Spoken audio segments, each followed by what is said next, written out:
পিঠাৰ মেল পদ্যটোত বিভিন্ন পিঠাৰ বিষয়ে আমি পাম।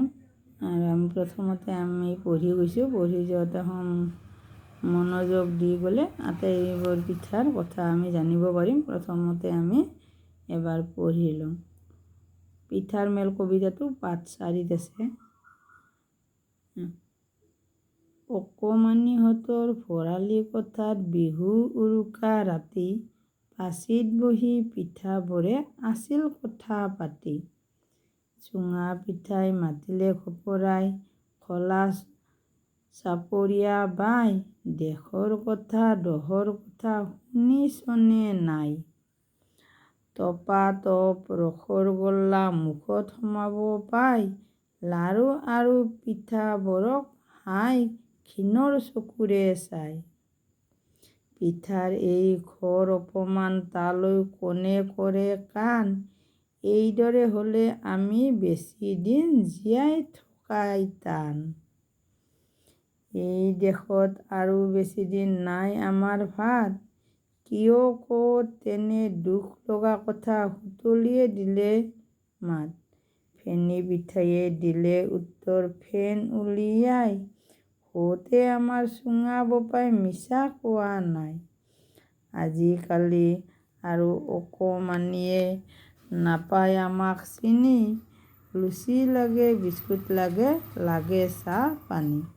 এই সুন্দৰ কবিতাটো লিখিছে, কবিতা নহয় এইটো পদ্যটো লিখিছে অতুল চন্দ্ৰ হাজৰিকাই। আমাৰ অসমীয়া সমাজত প্ৰচলিত হৈ থকা বিভিন্ন পিঠাৰ কথা পাম। কি কি পিঠা আমি সেই বিষয়ে এতিয়া ক'বলৈ গৈছোঁ। টেকেলি পিঠা, ঘিলা পিঠা, পানী পিঠা, সুতুলি পিঠা, ফেনী পিঠা, চুঙা পিঠা, নাৰিকলৰ পিঠা, খলা চপৰীয়া পিঠা, তিল পিঠা, বৰ পিঠা, ক্ষীৰ পিঠা, কল পিঠা, তাল পিঠা, জেং পিঠা। এই বিভিন্ন পিঠাৰ বিষয় এনেদৰে আমি পাওঁ।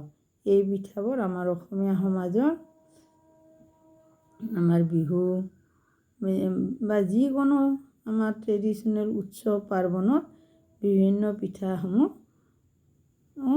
তৈয়াৰ কৰা হয়। যদিও আজিকালি বিভিন্ন মিঠাই আদি দোকানত পোৱা যায়, চাহ দোকান বা অন্যান্য দোকানত আমি পাওঁ, তথাপিও এই পিঠাবোৰে আমাৰ অসমীয়া সমাজৰ এখন ডাঙৰ ঠাই আগুৰি আছে। যিয়ে নহওক আমি পিঠাবিলাকৰ বিষয়ে জানিবলৈ